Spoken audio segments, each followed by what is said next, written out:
I don't know if you guys knew that Pastor Mboro once actually appeared as a character on a television show on SABC. Yes, I think about SABC 1. There are people that might remember, there are people that might not remember. I thought, let me do a little bit of a backtrack. Let's go back there when Mboro had this role in a show that concerned Satanism and all these things. You remember Mboro does all these things of casting out demons and all them type of things, right? So on this show, they used to have that and all kinds of things actually on the show. So I wanted us to go back there and see what kind of a show was this. For some people who might not know, this might be your first time. And so, no, you can just like the video. Don't worry, it's fine. You can just like the video. Confirm that it is your first time you actually hear about it. This was actually one of the screenshots that come from his appearance on that show. It's the curated show with the daily Christian commentary videos. If it's the first time over here to be show, check out the other videos that are down in the pinned comments, and I'm gonna check you out over them. It's your favorite guy, Uncle Rick. Alul, more like Detective Alul. That's the name to call me by. Hey, Uncle, they make me sound old. Hey, sound old. And so the name of the show was called Room 9. Now, I want to actually show you some of the shots that actually come from this show, so you can see what exactly did this entire thing look like. This is the page. It's still there right now. If you actually go to posts, it doesn't show anything. Okay, so the show it's that old. But when you go to the video section, you will actually see they do still have their videos over them. And so the show is there. But if you were to look for it, or if you went to that Facebook page that used to host their thingy, you won't find thingy. Now, what are some of the things that used to appear on this show, you may ask? Now, don't worry, don't have to ask any further. Let me give you a little bit of a hint. You can't stop the tide, Gabriel. Oh, you'll thank me when you get to Satan. And so, those were the kind of things that they used to talk about, or they used to have. Now, unfortunately, the website also, poof, gone. It's no longer there. But there was actually an interview I saw done by Joe that actually concerned this particular show. And it was this interview right here. Up, what can people expect? People can expect intrigue, excitement, story. You for the next Room 9 airing, by the way? Wait. Give me that PR mumbo jumbo. Like, people who are watching the show, who are eager for the next episode, what's coming up? Next up. Yeah, when is Room 9 airing, by the way? Thursday. Thursday? 8:30. SABC 1. Okay, so werewolves, vampires, mermaids, shapeshifters. This is real, man. Dream demon. Dream demons. Is she also a thing? A thing? A Tokolosh Zim. I mean, like, you know, she's not. No, are you also? In a dream sequence, I do become a zombie for like a split second. Okay, so you get the idea. The idea was, it's something that it was different from South African television. They were taking something along the lines of District 9 or some of this alien stuff, and there were storylines around demons. There were storylines around things that we actually know. And I remember one particular interview that actually contained the director, and this is what he had to say.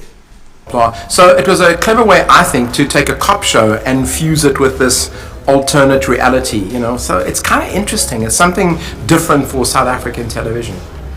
In making Room 9, we've had to create an alternative universe, like this futuristic South Africa. So the fun thing to have been doing is to find those elements in the existing South Africa and then heightening them or exploring them in a new way. So kind of the future is out there now, but you have to find it. But it's fun. That's been the most challenging and exciting part of this process, is creating this new world.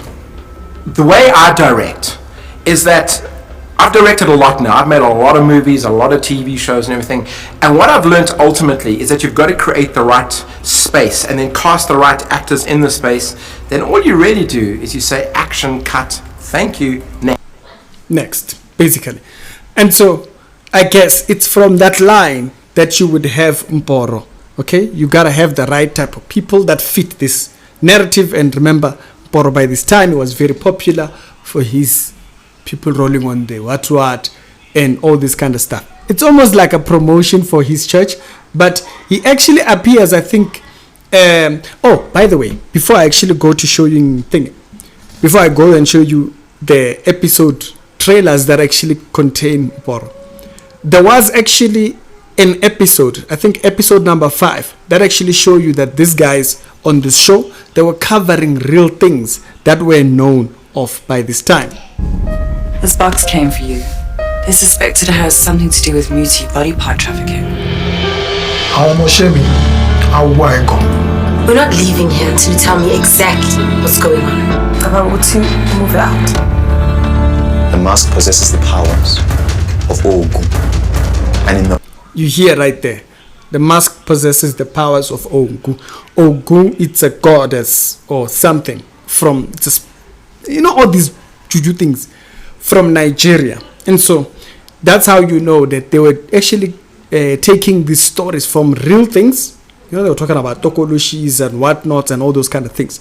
And so here they dealt with this spirit figure from Nigeria. You'll hear mostly Nigerian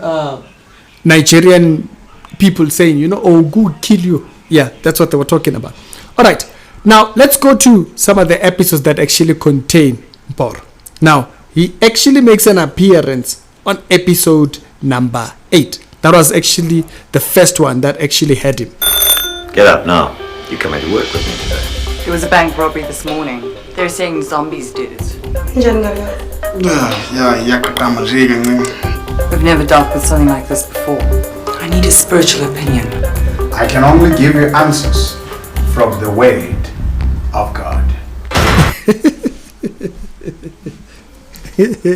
Hey, 2012. By the way, in case you're wondering, when was this show popular? Basically, if you actually go to the posts of thingy, I don't know, was it around the period of 2012? Because if you check here, it says 2012. People were not that big on Facebook and all these kind of things, but this is an old show from way back then. And so he says he was going to answer using the word of God according to that particular episode. That was episode number 8. Okay, the next episode he actually does appear. It's episode 9. They had him on a couple of episodes there. Some kind of alien genetic mutation they've been toying with. Somebody needs to go undercover at Spooks tonight. Hopefully that will lead us to the killer, if indeed there is one. Prepare yourself. The world is changing.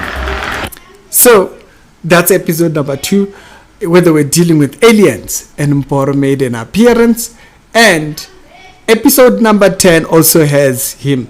Listen, if you can hear the kids making noise, I've tried to keep them quiet, a little bit quiet, because today they were very wild. But let's just continue on. Next episode he appears is episode number 10. An old man armed with a shotgun is holding a young pregnant woman hostage. The girl Kanisa is 9 months pregnant. How does that help? Well, she only fell pregnant last week. The demon's power will soon regenerate. So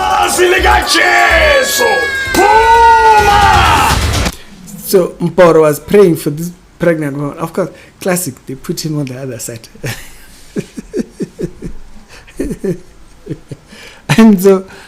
and so she was pregnant for a week and was supposed to give birth so quick.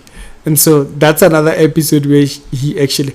Now, funny enough, that particular episode was one of the episodes that I actually do remember watching on TV when it was still playing.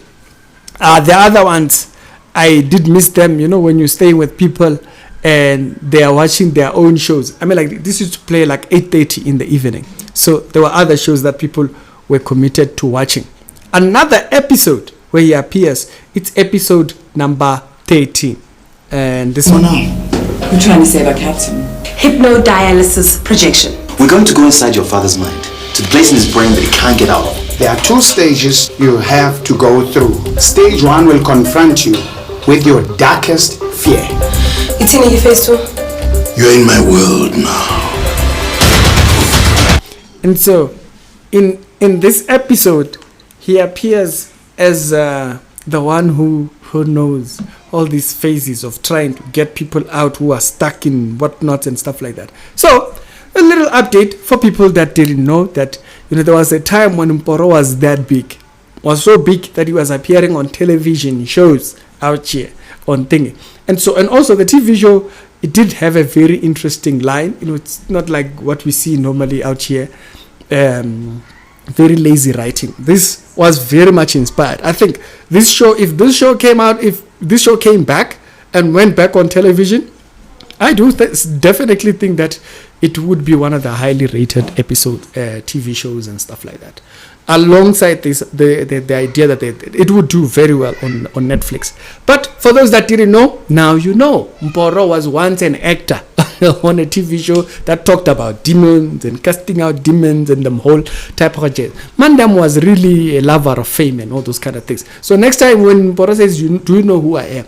You know why. That fame of TV. Probably go to him. It's Shared Show, daily Christian commentary videos. Other episodes that will be down in the pinned comments, and I'm gonna check you guys on a later on episode. Keep your notifications on. I thought that was quite an interesting one. Do give this video a like if you didn't know, and also if you did know, what context do you not want to give a like? Like the video.